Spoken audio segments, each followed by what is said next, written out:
We want to sell the house not because we want to, it's because we have to. Getting older, it's a huge house. We're only two. We have 6 bedrooms. We have 3 full bathrooms. We have more than an acre of land, so it's a huge house. You live on Canusa Street, but you have to report yourself to the custom. Even if you want to go on the other side of the street, you stop over there and you see, I want to see my neighbor. So it's really 2 countries on 1 street.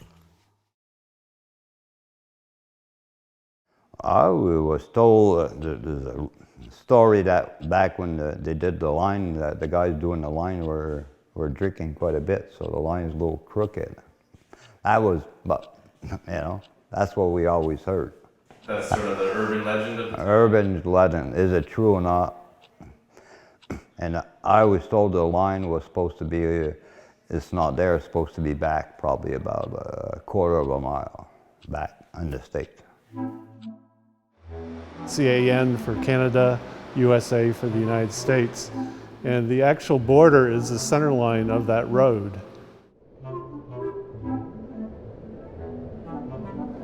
Canusa isn't the only place where this happens.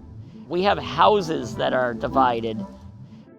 There is an international boundary here, but you have to look pretty hard to find it.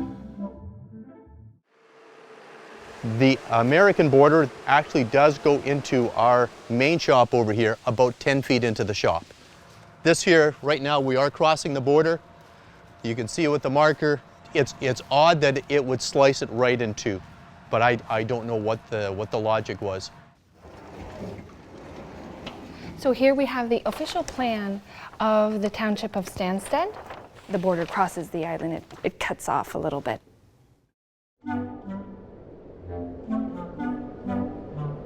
I was arrested by the Border Patrol about 5 years ago and put in their holding cell for several hours, and interrogated because I smuggled a pizza across. That's a long story that goes with that, but it was an interesting story. And it's not that it's extra special. It's Canadian pizzas are kind of different than American pizzas, and it's right here, and I used to walk over and get one every now and then, and that's when the incident occurred. That's at the time that they were really starting to crack down on the border. And I was arrested on that street where the flower pots are. The flower pots weren't there at that time. This is the Vermont-Quebec border, these flower pots.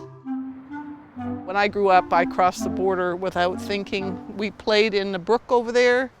We walked to the park in Derby Line, Vermont, without reporting. We just went. It was part of this was all part of my town until now it's not. If you go back to the very beginning of the border, it's basically that mistake that we have today. With the fall of New France, the 2 governors read each other and determined we're going to have to set the borderline somewhere between our 2 British colonies. And so they each appoint a surveyor. One man's name is Valentine, the other is Collins. Now these guys are known in local folklore for screwing up the border. Instead of a straight line along the 45th parallel, they ended up with a zigzag. When they drew that line, it wasn't exact. It wanders from the 45th parallel. In fact, the 45th parallel is that way. It's not where this border should be down there, but my geography teacher said it was alcohol involved, but who knows? Treaty 1842 is the other thing that's sandblasted on there. So in 1842, you had a treaty that was signed, and that determined the border is going to stay where the surveyors placed it, which was dead wrong. In the late 1800s, the first custom officer was sent to this area. He described the people in this area as the most lawless people that he'd ever seen and the most disregard for the law that he'd seen, because the people were, as were very accustomed just to crossing back and forth across the border without any questions being asked and transporting whatever they wished to take. So when the first custom officer was assigned to this area, the people did not receive him very well. So they treated him very badly, physically badly, in the sense that he was tarred and feathered and dragged and beaten because they wanted him to leave, of course. But he was stubborn and he said he was going to stay, and then the custom office got more established and people got a little more accustomed to it, but they still did a fair amount of smuggling. And it's not quite as prevalent today, but there still is some that goes on. In 1908, they signed a treaty with the Americans to set up the International Boundary Commission. In many places, the boundary was lost. We could no longer find where the markers were.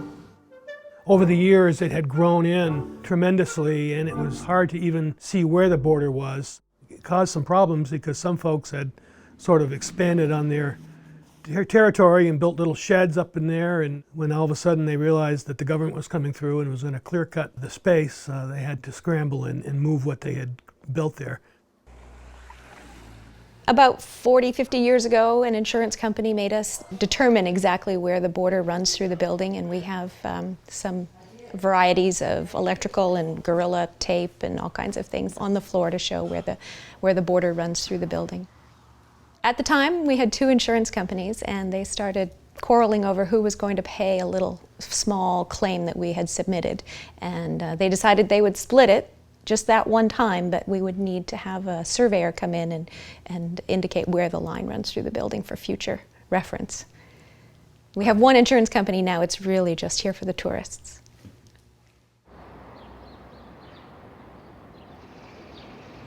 Yeah, I was born not right here, but about a mile away.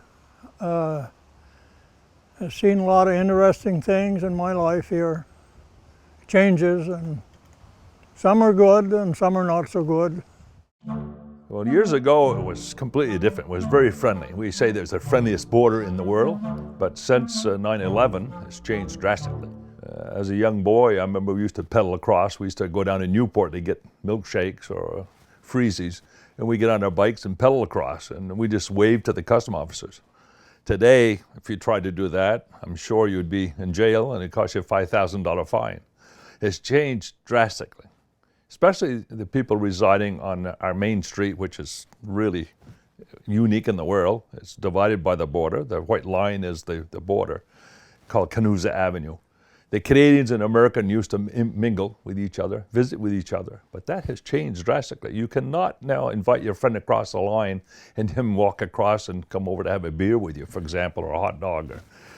Now you have to go down and report to the customs. And when you're done visiting with the guy in Canada, you have to go back to the American customs to report to them before you go home. Completely changed.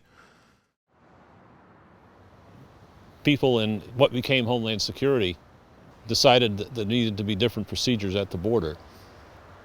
It took about 2 years, and after the changes came, a lot of us who had worked from the 60s and 70s on up decided that maybe the changes were a little too much for us to continue working.